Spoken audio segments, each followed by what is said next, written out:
everyone, and welcome to the Launch and Prosper podcast. It's James and Al McCurran here with Linchpin Funnels, a full-service funnel building agency where we focus on the Linchpin framework.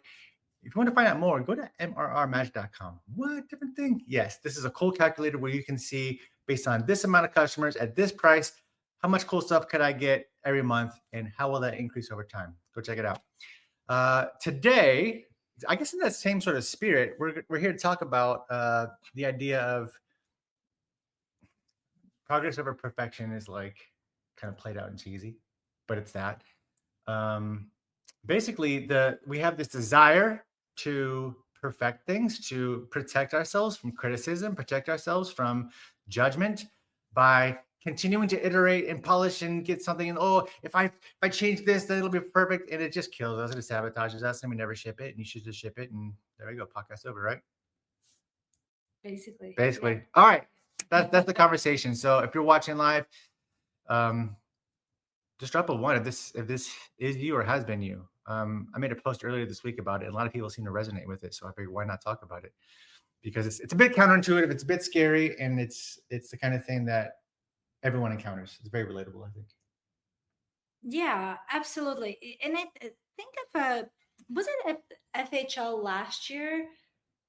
It was one of Russell's events where he was talking about practice, how people would say practice makes perfect, and he said no, that's not true. Perfect practice makes perfect. And then he gives an example of his wrestling experience. Always wrestling. And and that can be a little confusing, right? It's like, no, you got to do perfect practice, because a lot of us are in the Russell Brunson world, and we never throw rocks at Russell, right? We do what Russell says. But at the same time, it is important to give ourselves grace, because there is a difference in our own definition of perfection. Some of us will do perfection, will practice perfection, or will strive towards perfection because we are afraid, because we're afraid of judgment, we're afraid of failure, we're afraid of the inner critic or the outer critic, or somebody else's outer critic.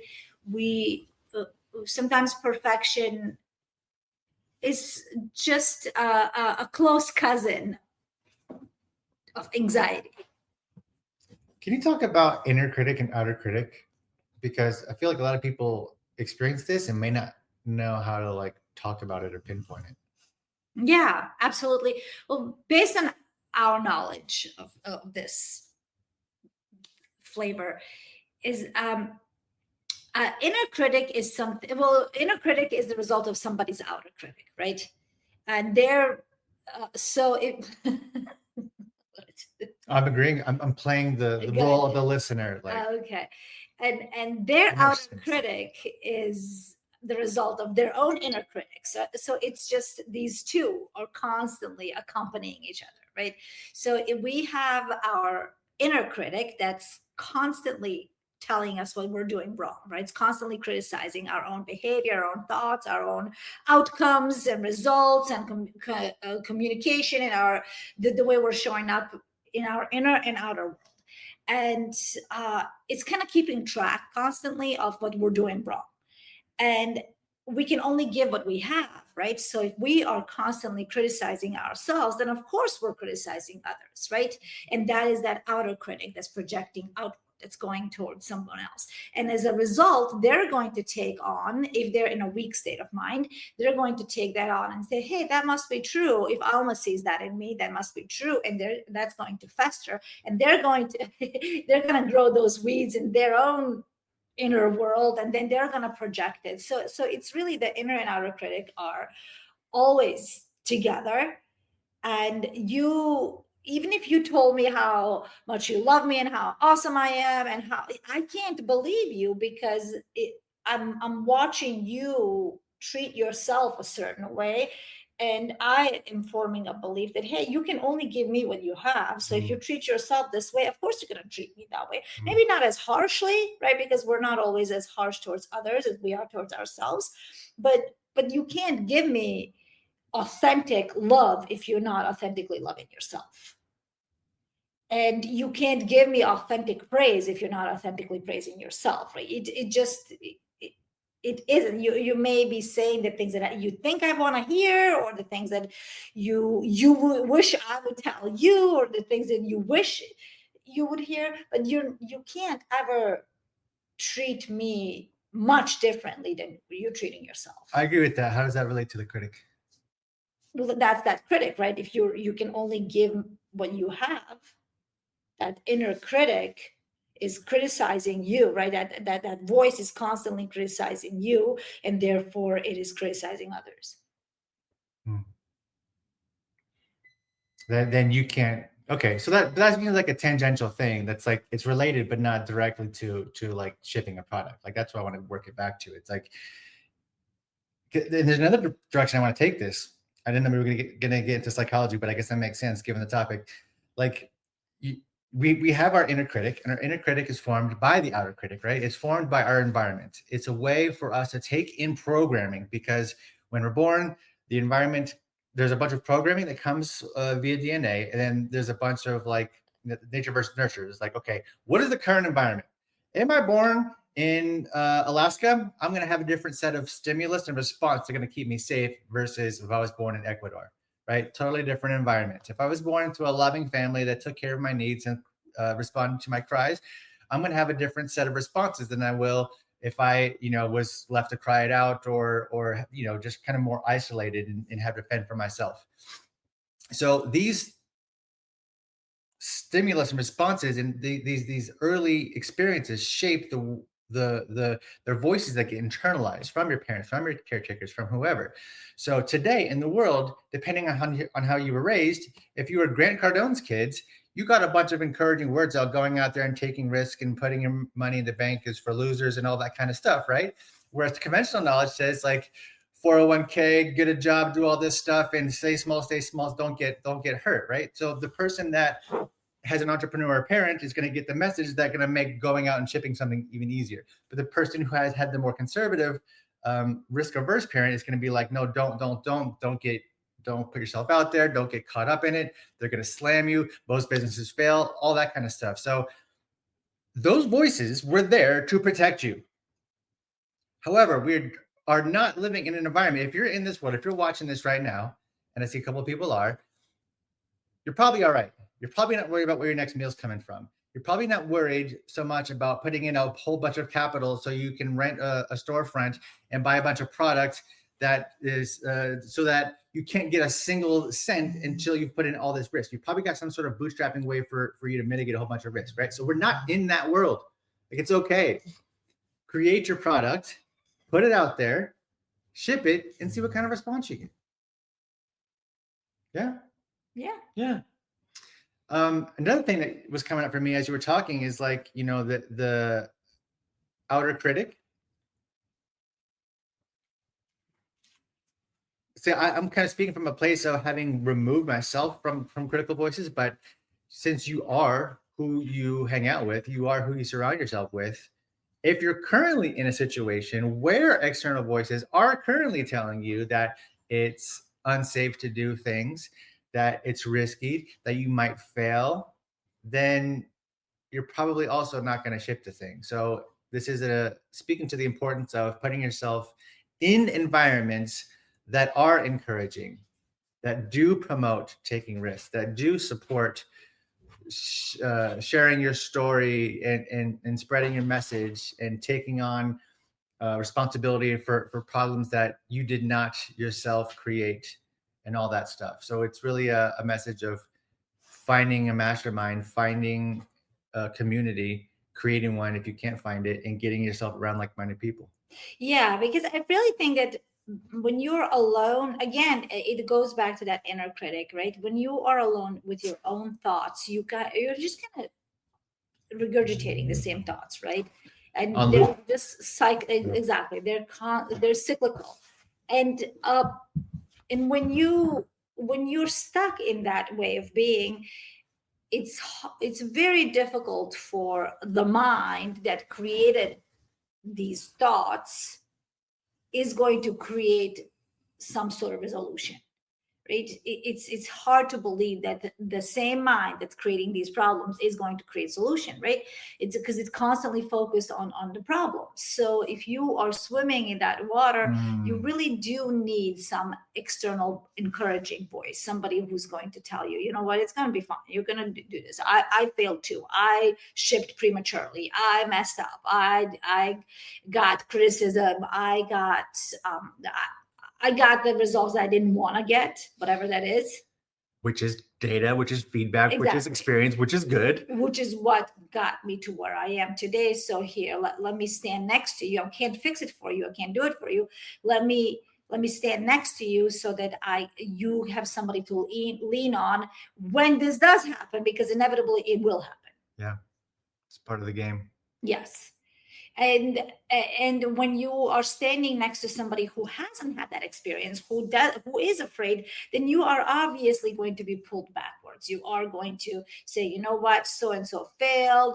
You're going to change the stories. You know, when Russell Brunson talks about 100 some funnels failed, he's going to be like, you're going to be like, you know what, see, all of those funnels failed. If Russell failed at them, who's to tell me that I'm going to succeed, right? Or when you're standing next to somebody who has the results that you want, you're going to say, you know what? He failed and he made it, and look where he is at now. There's a chance that it's going to work for me too, right? It just depends who you're listening to. Yes. And if all you're listening to is your own voices that were created by those prior to you who were afraid, then you are not going to ship it. There is no post on Facebook, there's no blog, there's no book that's going to tell you that otherwise. Agree. And I love that you used Russell as an example, because he did have 100 or 150 funnels that didn't blow up like ClickFunnels. But he also says when he today launches something new, it doesn't work. Like, it doesn't work. He's got the whole funnel audibles FHL talks that he's done, and it's all about taking something and tweaking it until it works.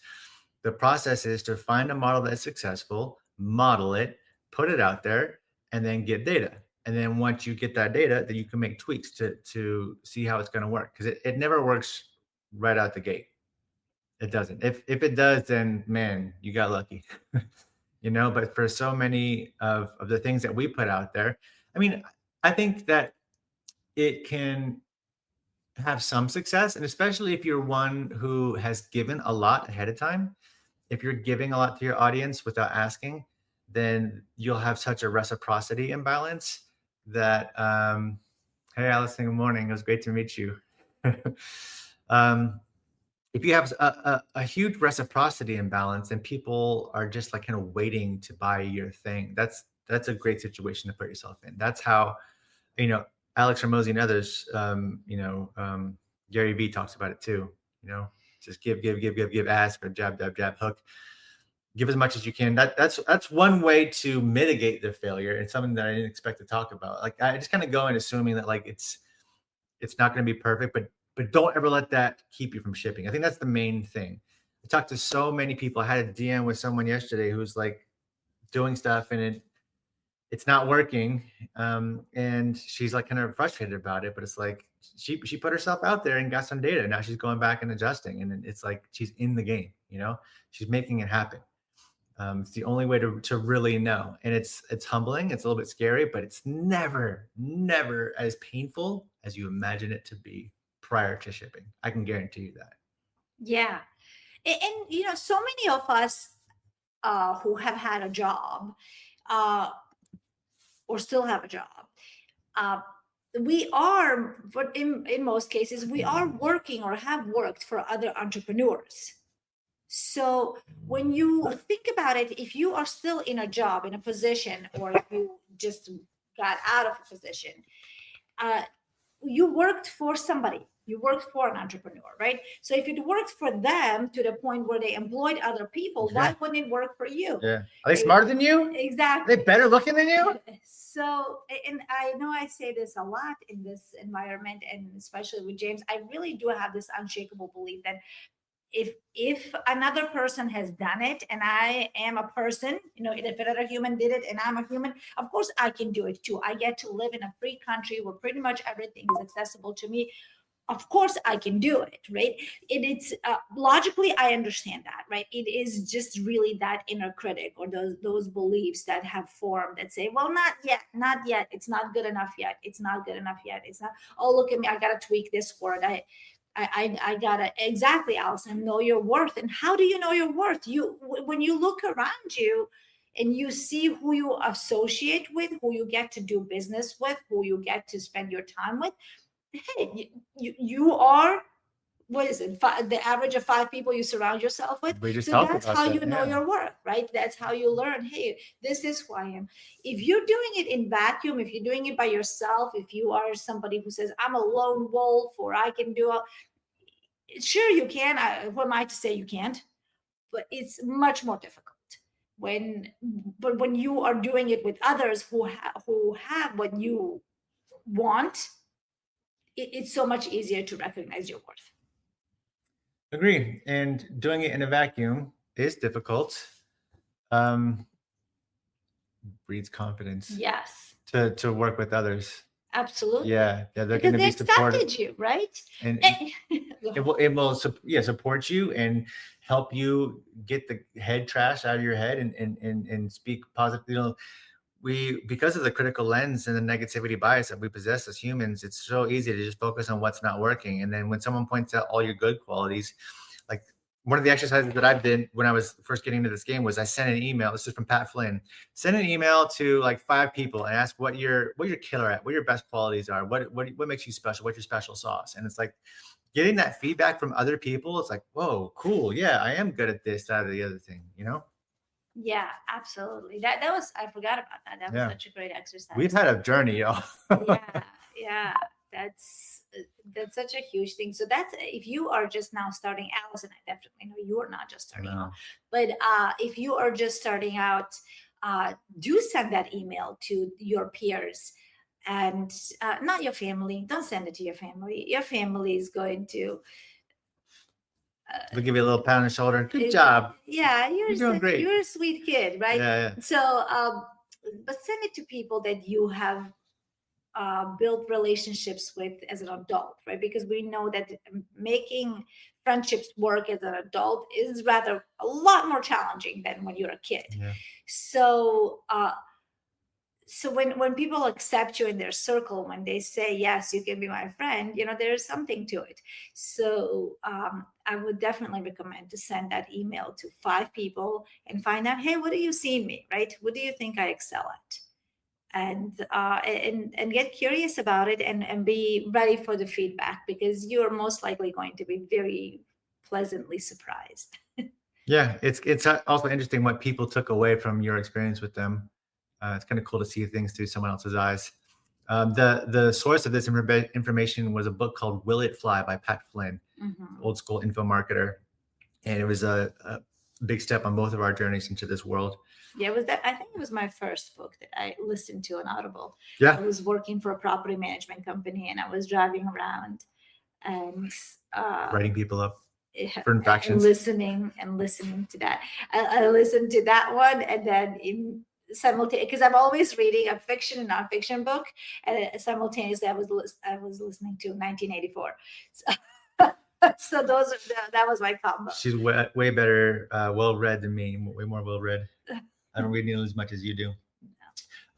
There's one important point that I want to also mention, that like if you aren't in community with people that are like you, if you believe that there's no one around you that can do this, you can join virtual communities. The ClickFunnels group is a fantastic one. You can find one that's even nichier and involves your profession if you want. You can create your own virtual experience, create a group.